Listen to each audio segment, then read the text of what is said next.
आखिर कहाँ गए कर्ण के वे कवच और कुंडल जिनके रहते तीनों लोकों में कर्ण को कोई मार नहीं सकता था। ये वही कवच कुंडल थे जो उसे मां के गर्भ से ही प्राप्त थे। कहा जाता है जब इंद्रदेव ने कर्ण से ये कवच कुंडल दान में लिए तो देवताओं के मना करने पर वे इन्हें स्वर्ग नहीं ले जा पाए, जिसके कारण इन कवच कुंडलों को पृथ्वी पर ही एक गुप्त स्थान में छुपा दिया गया। और कहा जाता है कलयुग के अंत में भगवान कल की इन्हीं कवच कुंडलों को धारण करेंगे। और क्या आप जानते हैं, जब पूरी सेनाएं थक कर सो जाती थीं, तब भी कुरुक्षेत्र में एक योद्धा जागता रहता था। एक ऐसा योद्धा जिसकी आंखों ने नींद को कभी छुआ ही नहीं। और कहा जाता है आज भी इसी कलयुग में वह अपने घावों को लेकर भटक रहा है, अपनी मुक्ति की तलाश में। और एक ऐसा योद्धा जो उम्र में सबसे अधिक वृद्ध था लेकिन शक्ति में सबसे भयावह। कहा जाता है वह इतना बूढ़ा था कि उसकी चमड़ी उसके पूरे चेहरे को ढक लेती थी, लेकिन जब वह अपने हाथी पर युद्ध भूमि में आता था तो पांडवों के हृदय में डर पैदा हो जाता था। क्या आप जानते हैं कि महाभारत के बाद भगवान कृष्ण की नारायणी सेना कहाँ गई? वह सेना जिससे स्वयं ब्रह्मा तक सावधान रहते थे। वह सेना जब युद्ध में उतरती थी तो उसका एक ही परिणाम होता था, या तो जीत या मृत्यु। और क्या सच में कौरवों और पांडवों के युद्ध के पीछे सबसे बड़ा हाथ उनके शकुनी मामा का ही था। और महाभारत में ऐसे ऐसे योद्धा थे जो एक ही क्षण में पूरा युद्ध समाप्त कर सकते थे, फिर भी वे उस युद्ध में नहीं उतरे। आखिर क्यों यह युद्ध 18 दिन चला? क्यों महाभारत में 18 पर्व हैं? और क्यों युद्ध के अंत में सिर्फ 18 योद्धा जीवित बचे? तो चलिए मित्रों, कमेंट में जय श्री कृष्ण लिखकर इस अद्भुत और खतरनाक यात्रा को शुरू करते हैं। महाभारत जिसकी रहस्यमयी कथाएं आज भी सुनने वाले को एक अनोखी दुनिया में ले जाती है। 18 दिन का वो युद्ध जिसने स्वयं भगवान कृष्ण को अपना विराट रूप दिखाने पर विवश कर दिया था। नंबर 1 पर आता है महाभारत का वह योद्धा जो आज कलयुग में भटक रहा है। महाभारत के युद्ध में जब रात का अंधेरा गहराने लगता था, जब घायल सैनिक कराहते हुए धरती पर पड़े रहते थे और जब दोनों सेनाएं थक कर सो जाती थीं, तब भी एक योद्धा था जिसकी आंखों ने नींद को कभी छुआ ही नहीं। वह जागता और युद्ध की रणनीति तैयार करता रहता, जो आज भी अपनी एक गलती के कारण अनेकों गांव लेकर घूम रहा है। उसका नाम था अश्वत्थामा। लेकिन बहुत कम लोग जानते हैं कि जिस योद्धा को नींद नहीं आती थी उसका जन्म ही सामान्य नहीं था। कहा जाता है जब अश्वत्थामा ने इस संसार में पहली बार आंखें खोलीं तो उसके मुंह से बालकों की तरह रोने की आवाज नहीं निकली। उसकी चीख घोड़े जैसी थी, तेज, कर्कश और भय पैदा करने वाली। यही कारण था कि उसका नाम पड़ा अश्वत्थामा। द्रोणाचार्य ने उसे अपने सीने से लगाया, लेकिन उसी क्षण अर्षियों ने चेतावनी दी, यह बालक असाधारण है, इसका जीवन संघर्ष, क्रोध और पीड़ा से भरा होगा। कहा जाता है उसके मस्तक में जन्म से ही एक दिव्य मणि थी। वह मणि सिर्फ आभूषण नहीं थी, वह उसकी शक्ति थी। उसी मणि के कारण अश्वत्थामा को भूख नहीं लगती थी, प्यास नहीं लगती थी और नींद कभी आती ही नहीं थी। वह दिनों दिन और अधिक शक्तिशाली होता गया। कहा जाता है उसकी शक्ति कई महारथियों से अधिक थी। वह अस्त्र शस्त्र में निपुण था, शारीरिक रूप से अत्यंत बलवान था। कहा जाता है कि अश्वत्थामा केवल एक योद्धा नहीं था, वह भगवान शिव का घोर उपासक भी था। उसका उग्र स्वभाव, उसका भयानक क्रोध और उसकी विनाशकारी शक्ति शिव के रुद्र तत्व से जुड़ी मानी जाती है। वह शिव का पूर्ण अवतार नहीं था, लेकिन माना जाता है कि उसमें शिव के रुद्र अंश का वास था। इसी कारण वह साधारण योद्धाओं से कहीं अधिक शक्तिशाली था। लेकिन उसकी सबसे बड़ी कमजोरी थी उसका क्रोध। जब युद्ध के बीच द्रोणाचार्य का वध हुआ तो अश्वत्थामा के भीतर एक योद्धा नहीं, एक टूट चुका पुत्र जाग उठा। उसके लिए उस क्षण धर्म, नियम और मर्यादा सब समाप्त हो चुके थे। रात के अंधेरे में उसने सोते हुए पांडवों के पुत्रों का वध कर दिया और वहीं से उसके पतन की शुरुआत हो गई। इसके बाद अश्वत्थामा ने वह निर्णय लिया जिसे कोई भी साधारण योद्धा नहीं ले सकता था। उसने ब्रह्मास्त्र का प्रयोग किया, लेकिन बहुत कम लोग जानते हैं कि अश्वत्थामा को ब्रह्मास्त्र को वापस लेना नहीं आता था। जब उसने वह अस्त्र छोड़ा, कुरुक्षेत्र के युद्ध क्षेत्र पर नहीं, बल्कि पांडवों की वंश परंपरा को समाप्त करने के लिए अभिमन्यु की पत्नी उत्तरा के गर्भ की ओर चलाया था, तो उसे स्वयं एहसास हो गया कि उसने अत्यंत भयानक गलती कर दी है। सृष्टि कांप उठी, धरती जलने लगी। तभी भगवान कृष्ण क्रोध में प्रकट हुए। अर्जुन के सामने उन्होंने आदेश दिया, ब्रह्मास्त्र वापस लो। अर्जुन जानता था वह विद्या, लेकिन अश्वत्थामा, उसने कांपते हुए कहा, मुझे इसे वापस लेना नहीं आता। और यही शब्द उसके भाग्य पर अंतिम मुहर बन गए। भगवान कृष्ण क्रोध में आ गए। उन्होंने अश्वत्थामा के मस्तक से वह दिव्य मणि छीन ली। जिस मणि ने उसे शक्ति दी थी, उसी मणि के बिना वह टूट गया, और उसी क्षण श्री कृष्ण ने उसे शाप दिया। अमृता का शाप, एक ऐसा जीवन जिसमें ना मृत्यु होगी ना शांति।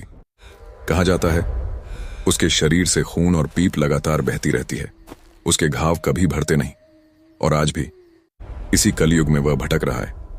लोग कहते हैं कुछ स्थानों पर रात के सन्नाटे में आज भी उसके कराहने की आवाज सुनाई देती है। महाभारत समाप्त हो गया, लेकिन अश्वत्थामा के लिए युद्ध आज भी जारी है। और कहा जाता है कल युग के अंत में वो भगवान कल्कि के साथ उन 7 चिरंजीवियों में से एक होगा। उसके लिए ये श्राप वरदान भी है और अभिशाप भी। नंबर 2 पर है महाभारत का सबसे बुजुर्ग योद्धा। महाभारत के युद्ध में जब अधिकांश योद्धा युवा थे, शक्तिशाली थे और अपने पराक्रम पर गर्व करते थे, तब एक ऐसा योद्धा भी था जिसकी उम्र स्वयं युद्ध से भी अधिक लगती थी। उसका नाम था राजा भगदत्त। कहा जाता है वह महाभारत का सबसे वृद्ध योद्धा था। इतना वृद्ध कि उसकी त्वचा उसके चेहरे पर लटकती रहती थी, जिसकी वजह से उसे उसकी आंखें ढक जाती थीं और उसे कुछ नहीं दिखाता। इसलिए वो कला कपड़ा बंधा करता था। लेकिन जिसने भी ये समझा कि उम्र ने उसे कमजोर बना दिया है, वह भारी भूल कर बैठा। महाभारत के युद्ध में राजा भगदत्त ने पांडवों की सेना के कई महारथियों और सैकड़ों सैनिकों का वध किया था। कहा जाता है कि उसके हाथी सुप्रतीक ने एक ही झटके में कई रथों को कुचल दिया था। राजा भगदत्त पूर्वोत्तर भारत के प्रागज्योतिषपुर राज का असम के राजा थे। वह साधारण राजा नहीं था, वह उन गिने चुने लोगों में से था जिन्होंने स्वयं इंद्रदेव के साथ युद्ध किया था और फिर भी जीवित लौटे थे। उसकी शक्ति का सबसे भयावह रूप तब दिखाई देता था जब वह युद्ध में अपने विशाल हाथी सुप्रतीक पर सवार होकर आता था। सुप्रतीक कोई सामान्य हाथी नहीं था। कहा जाता है उसके माथे पर देवताओं का आशीर्वाद था। जब भगदत्त सुप्रतीक पर बैठकर युद्ध भूमि में उतरता तो सामने खड़ी सेना कुछ क्षणों के लिए सांस लेना भूल जाती। हाथी के एक ही प्रहार से रथ टूट जाते थे, योद्धा धरती में दब जाते थे, और उस सब के बीच वह बूढ़ा राजा बिना किसी भय के हंसता हुआ आगे बढ़ता था। उसके हाथ में था वैष्णवास्त्र, एक ऐसा दिव्य अस्त्र जो स्वयं भगवान विष्णु से जुड़ा माना जाता है। जब भगदत्त ने वैष्णवास्त्र चलाया तो स्वयं अर्जुन भी चिंतित हो गया। उस अस्त्र की शक्ति इतनी भयानक थी कि उसे रोकने के लिए भगवान कृष्ण को स्वयं हस्तक्षेप करना पड़ा। कृष्ण ने अपनी छाती आगे कर दी और वह अस्त्र कृष्ण के कौस्तुभ मणि में समा गया। यह दृश्य देखकर युद्ध भूमि में सन्नाटा छा गया। अब सोचो भाई, एक ऐसा बूढ़ा योद्धा जिसका अस्त्र खुद भगवान कृष्ण को रोकना पड़ा, ऐसे व्यक्ति को कमजोर कहना युद्ध का अपमान था। अंततः भगदत्त का वध अर्जुन के हाथों हुआ, लेकिन उसकी मृत्यु डर में नहीं, पराक्रम में हुआ। इसी कारण अर्जुन ने खुद उसे अंतिम समय में प्रणाम किया था।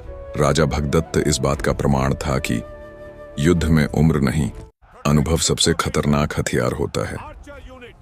महाभारत में कई योद्धा महान थे, लेकिन कुछ ऐसे भी थे जिनका नाम सुनकर आज भी रोंगटे खड़े हो जाते हैं, और भगदत्त उनमें से एक था। नंबर 3, कर्ण के पास कवच कुंडल कैसे आए और अब ये कहाँ है? कर्ण का जन्म केवल एक बालक का जन्म नहीं था, यह उस समय का आरंभ था जब स्वयं भाग्य एक नए मोड़ पर मुड़ने वाला था। यह कथा उस समय की है जब कुंती अब भी अविवाहित थीं और राजमहल की मर्यादाओं में बंधी हुई थीं। युवा कुंती ने आर्षि दुर्वासा की निष्ठा से सेवा की थी। उनकी तपस्या और सेवा से प्रसन्न होकर आर्षि ने उन्हें एक अद्भुत मंत्र दिया, एक ऐसा मंत्र जिसकी शक्ति से कोई भी देवता धरती पर बुलाया जा सकता था। दुर्वासा ने कहा था, इस मंत्र का प्रयोग केवल आवश्यकता पड़ने पर करना। लेकिन जिज्ञासा और युवा मन की उत्सुकता, कुंती ने उस मंत्र की परीक्षा लेने का निर्णय लिया। उन्होंने सूर्य देव का आह्वान किया। अगले ही क्षण आकाश में तेज प्रकाश फैल गया। सूर्य देव स्वयं मानव रूप में धरती पर प्रकट हुए। कुंती भय से कांप उठी। उन्होंने कहा, हे देव, मैंने तो केवल मंत्र की शक्ति देखनी चाहिए थी। लेकिन सूर्य देव बोले, जो मंत्र राशि द्वारा दिया गया हो वह निष्फल नहीं होता। और उसी क्षण कुंती के गर्भ से एक दिव्य बालक का जन्म हुआ। यह बालक साधारण नहीं था। उसके जन्म के साथ ही पूरा कक्ष स्वर्ण प्रकाश से भर गया। उसके शरीर पर जन्म से ही स्वर्णिम कवच और कानों में दिव्य कुंडल थे। ये कवच कुंडल उसके शरीर से जुड़े हुए थे। कहा जाता है, जब तक ये कवच कुंडल उसके शरीर पर थे तब तक तीनों लोकों में कोई भी शक्ति उसका वध नहीं कर सकती थी। यह सूर्य देव का वरदान था। लेकिन जहां देवताओं का वरदान था वहीं मनुष्यों का भय भी था। कुंती मां थीं, लेकिन समाज के भय से बंधी हुई थीं। राजमहल की मर्यादा, लोक, लाज और भविष्य का डर, इन सब ने एक मां को अपना हृदय पत्थर करने पर मजबूर कर दिया। आंखों में आंसू, हाथ कांपते हुए कुंती ने उस नवजात बालक को एक टोकरी में रखा और उसे नदी के प्रवाह के सुपुर्द कर दिया। कहा जाता है, जब टोकरी नदी में बह रही थी तो सूर्य की किरणें उस बालक के कवच पर पड़कर नदी को भी स्वर्णिम बना रही थीं। नदी बहती रही, लेकिन नियति उस बालक को मरने नहीं दे सकती थी। उसी नदी किनारे रथ चलाने वाले अधिरथ को वह टोकरी मिली। उसकी पत्नी राधा ने उस बालक को गोद में उठाया और उसी क्षण एक देवपुत्र एक साधारण सूतपुत्र बन गया। उसका नाम रखा गया कर्ण। उस परिवार ने ही उसका पालन पोषण किया। कुंती ने उसे त्याग दिया, लेकिन भाग्य ने उसे चुन लिया, क्योंकि जिसके साथ कवच कुंडल जन्मे हो उसका जीवन साधारण नहीं हो सकता। और यही कवच कुंडल एक दिन उसकी सबसे बड़ी शक्ति भी बने और उसकी सबसे बड़ी परीक्षा भी। ये कोई साधारण कवच कुंडल नहीं थे। महाभारत के ऋषि मुनि कहते हैं, जब तक कर्ण के पास ये कवच कुंडल थे उसे तीनों लोकों में कोई नहीं मार सकता था। ये कोई साधारण अस्त्र नहीं थे। इन कवच कुंडल की कथा सतयुग से जुड़ी मानी जाती है। सत्य युग का समय था। धरती पर धर्म अपने चरम पर था, लेकिन उसी समय एक ऐसा राक्षस भी था जिसे कोई पराजित नहीं कर सकता था। उस राक्षस का नाम कथाओं में अलग अलग मिलता है, लेकिन उसे जाना जाता था सहस्रकवच, अर्थात 1000 कवचों वाला। उसने घोर तपस्या की थी। उसकी तपस्या से ब्रह्मांड कांप उठा। प्रसन्न होकर ब्रह्मा ने उसे वरदान दिया, तुझे 1000 दिव्य कवच प्राप्त होंगे। एक कवच टूटेगा तो दूसरा स्वयं उत्पन्न होगा। यही वरदान उस राक्षस को अजेय बना गया। देवता, अर्षि, यहां तक कि इंद्र भी उससे भयभीत हो गए। जब भी कोई देव उस पर अस्त्र चलाता, कवच टूटता और अगले ही क्षण नया कवच प्रकट हो जाता। अंततः देवताओं ने बद्रिकाश्रम में तपस्या कर रहे नर और नारायण की शरण ली। नर, नारायण भगवान विष्णु के अंश थे। उन्होंने शस्त्र नहीं उठाए। उन्होंने कहा, यह युद्ध शक्ति से नहीं, धैर्य से जीता जाएगा। नर, नारायण ने सहस्र कवच को युद्ध के लिए ललकारा। युद्ध शुरू हुआ। हर प्रहार पर एक कवच टूटता और हर बार दूसरा कवच उत्पन्न हो जाता। दिन बीते, वर्ष बीते। कहा जाता है यह युद्ध 1000 वर्षों तक चला। नर नारायण एक एक कर हर कवच को तोड़ते गए और जब अंतिम कवच टूटा तो सहस्र कवच भूमि पर गिर पड़ा। मरते समय उस राक्षस ने कहा, मेरे कवच नष्ट नहीं होंगे, वे समय में फिर जन्म लेंगे। नर नारायण ने उत्तर दिया, ये शक्ति अधर्म के लिए नहीं, धर्म की परीक्षा के लिए फिर लौटेगी। युग बदले। सत्य युग से त्रेता, त्रेता से द्वापर और द्वापर युग में वही शक्ति एक मानव के साथ जन्म लेकर आई। उस मानव का नाम था कर्ण। उसके शरीर पर जन्म से ही कवच और कुंडल थे। ये साधारण कवच नहीं थे, ये सहस्र कवच की स्मृति थे। इसीलिए जब तक कर्ण के शरीर पर वे कवच कुंडल थे तब तक कोई भी उसे मार नहीं सकता था। मित्रों, कर्ण अपने आप में महान रहा कहा जाता है, उसके दुख का वर्णन शब्दों में कहना असहमर्थ है, क्योंकि जिसने जन्म लेते ही अपनी मां को खो दिया, जिसने शिक्षा प्राप्त करते ही गुरु को खो दिया, जिसने सेवा करने के बाद भी श्राप पाया, जिसे सूत पुत्र बोलकर पूरे समाज ने नकारा, इतना सब होने पर भी रणभूमि में अपनी पूरी शक्ति लगाने वाला कर्ण कोई साधारण योद्धा तो नहीं माना जा सकता। कर्ण को जो सम्मान दुर्योधन ने दिया, उस सम्मान ने कर्ण को दुर्योधन का ऋणी बना दिया गया। दुर्योधन ने ही अपने बराबर पर कर्ण को रखा, इसलिए अधर्म के मार्ग पर होने पर भी कर्ण ने दुर्योधन का साथ दिया। अब जवाब मित्रों आपके हाथों में है। अब आगे की कथा। लेकिन भाग्य ने उस शक्ति की एक और परीक्षा तय कर रखी थी, और वो परीक्षा दान के नाम पर ली जाने वाली थी। महाभारत का युद्ध अब सामने खड़ा था। कुरुक्षेत्र की भूमि योद्धाओं की प्रतीक्षा कर रही थी, और उसी समय स्वर्ग में देवताओं के मन में एक भय जन्म ले चुका था। जब तक कर्ण के शरीर पर वे दिव्य कवच कुंडल थे, तब तक कोई भी उसका वध नहीं कर सकता था। देवताओं को पता था, अगर कर्ण पूरी शक्ति के साथ युद्ध में उतरा तो महाभारत 18 दिन नहीं 18 क्षण में समाप्त हो सकता है। तभी इंद्रदेव ने एक कठिन निर्णय लिया। वे एक ब्राह्मण के वेश में धरती पर आए। उस समय कर्ण नित्य की भांति सूर्य की उपासना कर रहा था। सूर्य की पहली किरण जैसे ही उसके कवच पर पड़ी, पूरा शरीर स्वर्णिम हो उठा। ब्राह्मण रूपी इंद्र उसके पास पहुंचे और बोले, हे कर्ण, मैं तुमसे दान की इच्छा रखता हूं। कर्ण मुस्कुराया। उसने कहा, ब्राह्मण देव, मेरे द्वार से आज तक कोई याचक खाली नहीं लौटा। तभी सूर्यदेव कर्ण के सामने प्रकट हुए। उन्होंने चेतावनी दी, वत्स, यह ब्राह्मण कोई साधारण मनुष्य नहीं है। यदि तुम अपने कवच कुंडल दान कर दोगे तो तुम्हारी मृत्यु निश्चित हो जाएगी। कर्ण ने सूर्य की ओर देखा और शांत स्वर में बोला, पिताश्री, यदि मेरे प्राणों की कीमत पर मेरे दान की कीर्ति अमर होती है तो यह सौदा मुझे स्वीकार है। इंद्र ने कर्ण से कवच कुंडल मांगे, और कर्ण ने किसी शस्त्र का प्रयोग नहीं किया। उसने अपने ही हाथों से अपने शरीर से कवच को अलग किया। कहा जाता है, कवच उसके शरीर का अंग था। उसे अलग करते समय रक्त की धार धरती पर गिरी, लेकिन कर्ण के मुख पर पीड़ा नहीं, गर्व था। उसने कुंडल भी उतारकर दान में दे दिए। स्वर्ग कांप उठा। देवताओं ने पहली बार देखा, एक मनुष्य अपने प्राणों को दान कर रहा है।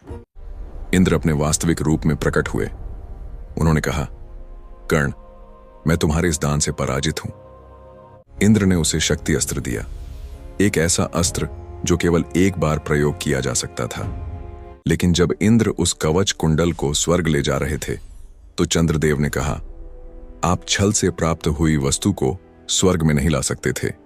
इसी कारण उन कवच कुंडल को इंद्रदेव ने धरती पर ही एक गुप्त स्थापना पर स्थापित किया, जिसकी रक्षा स्वयं समुद्र देव और सूर्यदेव करते हैं। लेकिन कर्ण जानता था, कवच कुंडल का मूल्य किसी अस्त्र से कभी पूरा नहीं हो सकता। उस दिन के बाद कर्ण जय नहीं रहा। दानवीर कर्ण की मृत्यु किसी साधारण युद्ध में नहीं हुई। वह मारा गया न तो शक्ति की कमी से, न ही वीरता की हार से। कर्ण की मृत्यु तब हुई जब उसका रथ धरती में धंस गया, जब उसका दिव्य अस्त्र निष्क्रिय हो गया, और जब सामने उसका अपना धर्म खड़ा था। जिस योद्धा को कवच कुंडल के रहते कोई नहीं मार सकता था, वह योद्धा निहत्था खड़ा था।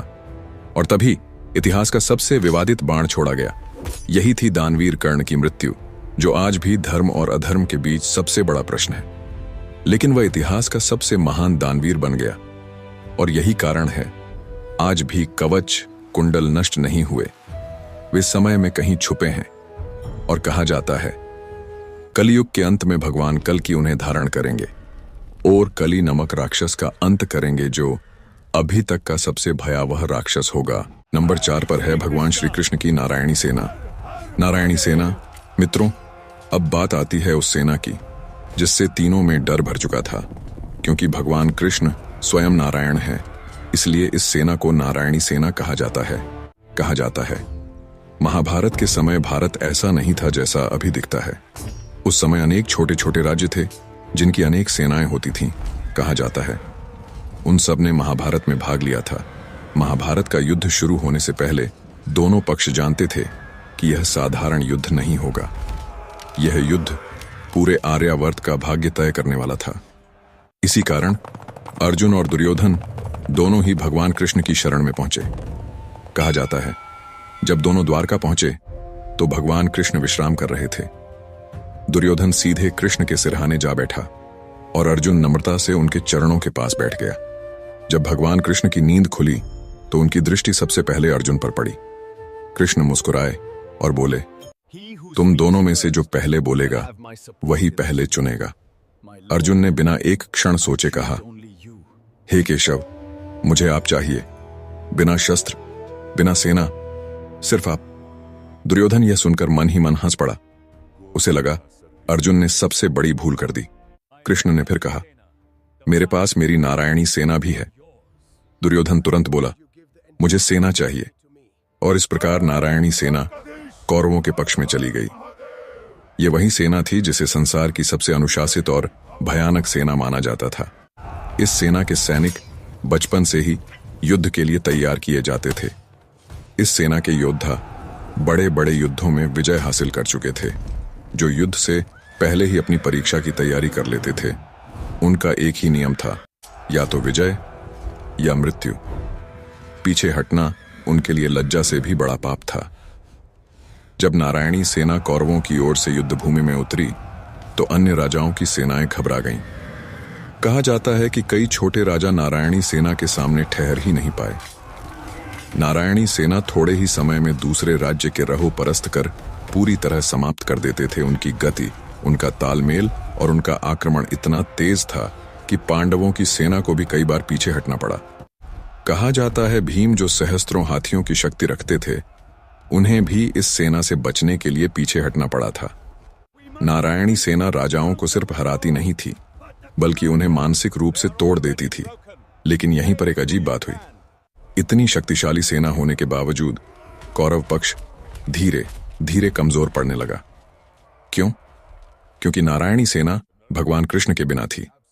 कृष्ण शरीर से पांडवों के साथ थे और मन, बुद्धि, रणनीति सब कुछ पांडवों के साथ।